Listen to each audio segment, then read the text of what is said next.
Assalamualaikum warahmatullahi wabarakatuh. Nama saya Denis Herawan dari Departemen Teknik Sistem dan Industri, NRP 50101048. Perkenalkan, nama saya Abresna Diki Wisnuwandana dengan nomor NRP 50262010141 dari Departemen Sistem Informasi.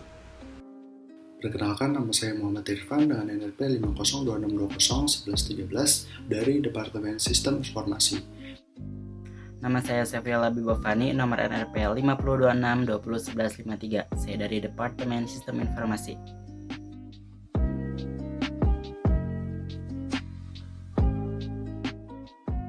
Aplikasi ini bertujuan untuk memudahkan penggunanya dalam mengelola database ilmiah seperti jurnal, e-book, skripsi, dan lain-lain.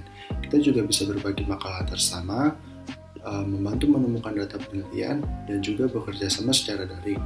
Lalu manfaat yang kita dapat dari aplikasi ini yaitu apabila kita mengunggah data karya ilmiah kita ke Mendeley akan secara otomatis disusun mulai dari penulis, judul, tahun terbit, dan penerbit. Jadi memudahkan kita dalam membuat daftar pustaka. Lalu apabila kita mengunggah karya ilmiah kita akan terdeteksi secara otomatis baik berupa judul, penulis, tahun terbit, dan lain-lainnya tanpa memasukkannya secara manual. Yang ketiga, memudahkan kita dalam menambah file ke dalam program tersebut tanpa harus mengunduhnya terlebih dahulu dan bisa langsung mengedit detail yang telah terdeteksi sesuai dengan keinginan kita.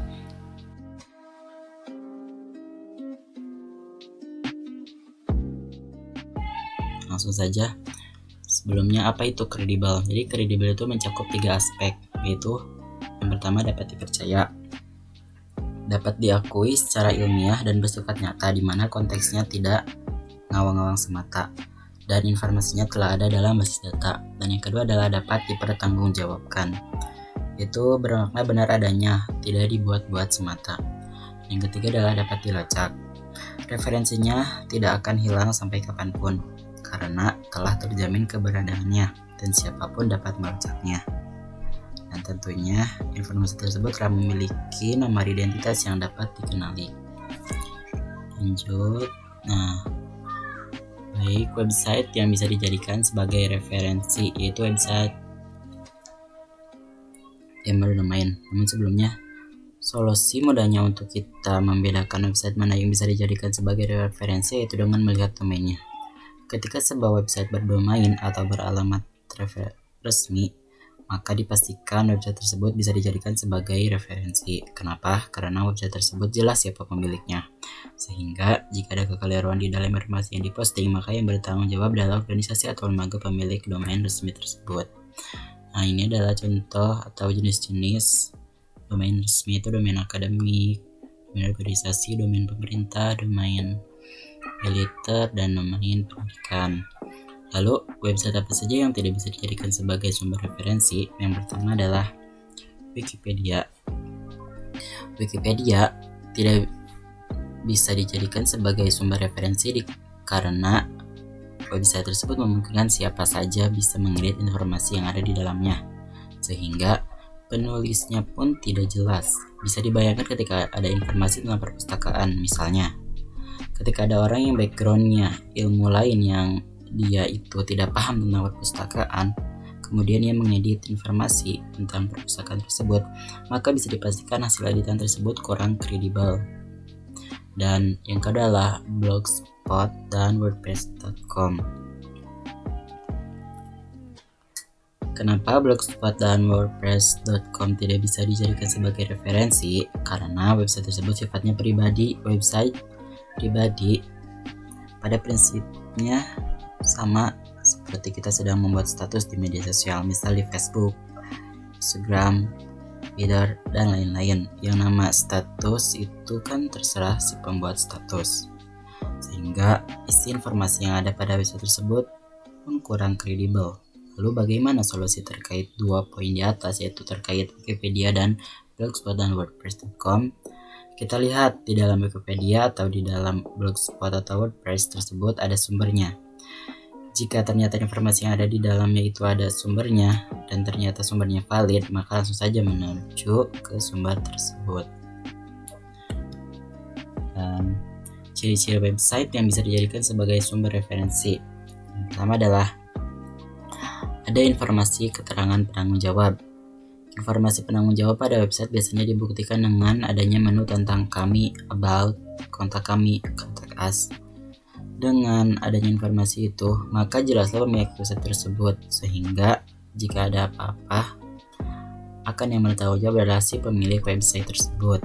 Yang kedua adalah informasi yang ada di dalamnya, objektif. Intinya objektif itu menyajikan informasi sesuai dengan fakta, tidak melebih-lebihkan dan tidak menjelek-jelekan. Yang ketiga adalah tidak banyak iklannya. Karena biasanya website yang banyak iklan adalah website yang bisa dibilang abal-abal.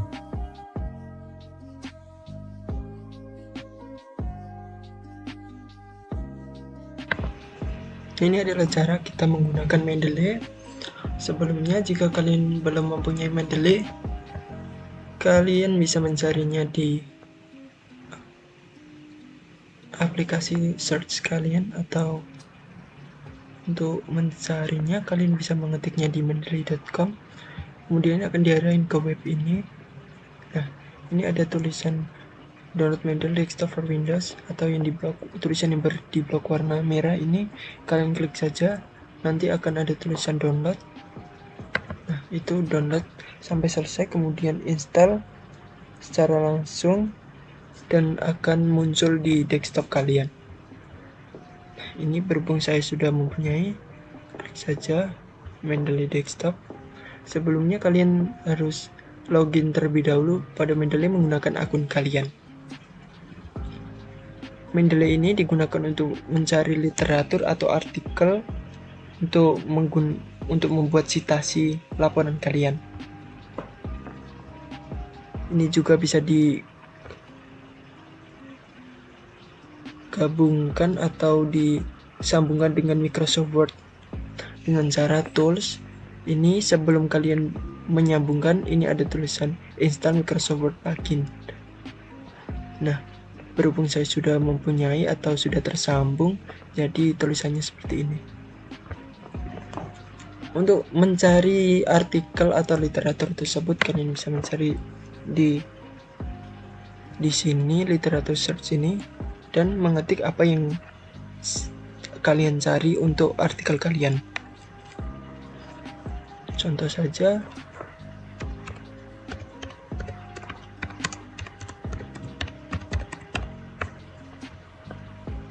nah ini sudah keluar artikel-artikel yang ada di Mendeley. Kalau kalian ingin menambahkan di dokumen kalian, klik saja bentuk bulat ini. Nah, jika sudah ada checklist seperti ini, berarti di dokumen kalian sudah ada. Ini contohnya.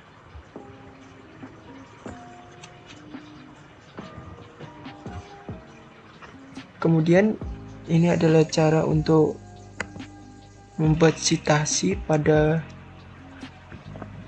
menggunakan Mendeley pada Microsoft Word.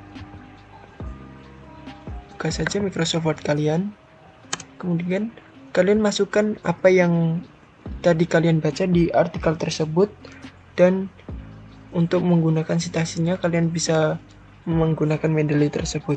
Contoh saja tadi,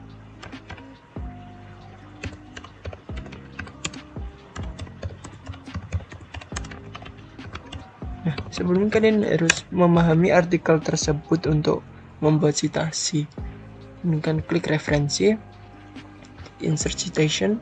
Nah, ini cari saja yang tadi kalian cari, critical, seperti ini. Nanti akan keluar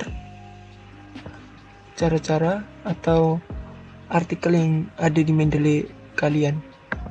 Kemudian klik saja OK. Nah, ini akan jadi artikelnya seperti ini. Kalian juga bisa menggunakannya lewat Mendeley atau tidak secara langsung. Contohnya saja,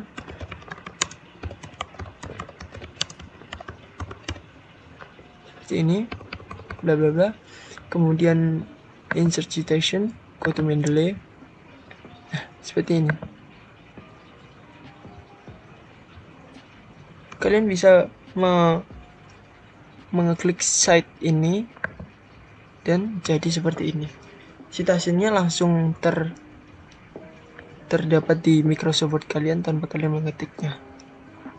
Kemudian cara untuk membuat daftar pustaka, kalian pertama buat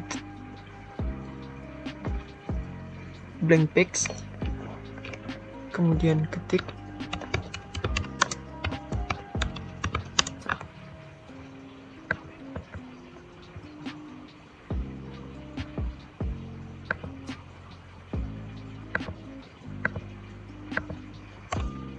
sesuai dengan referensi yang kalian buat citasi tadi.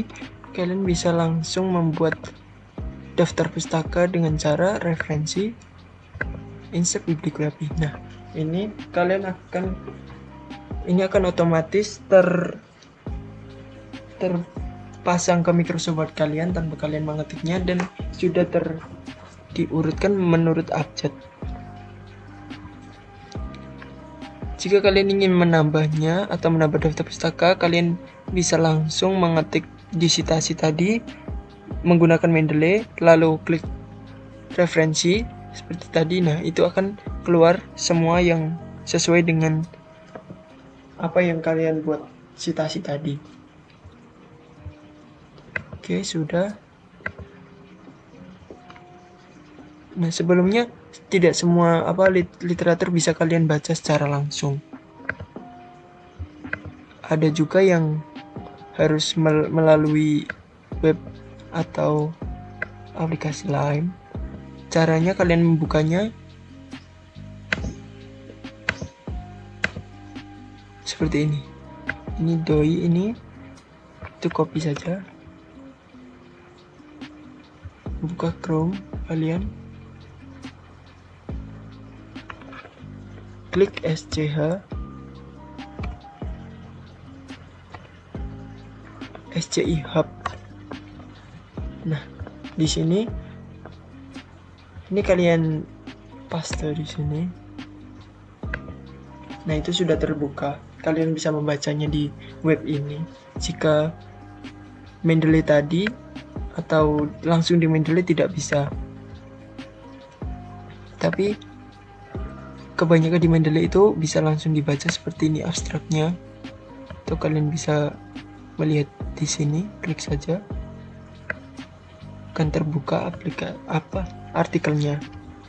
Nah, seperti itu cara menggunakan Mendeley dan menggabungkan atau menyambungkan dengan Microsoft Word kalian, lalu bisa membuat citasi dan daftar pustaka secara otomatis. Sekian, terima kasih.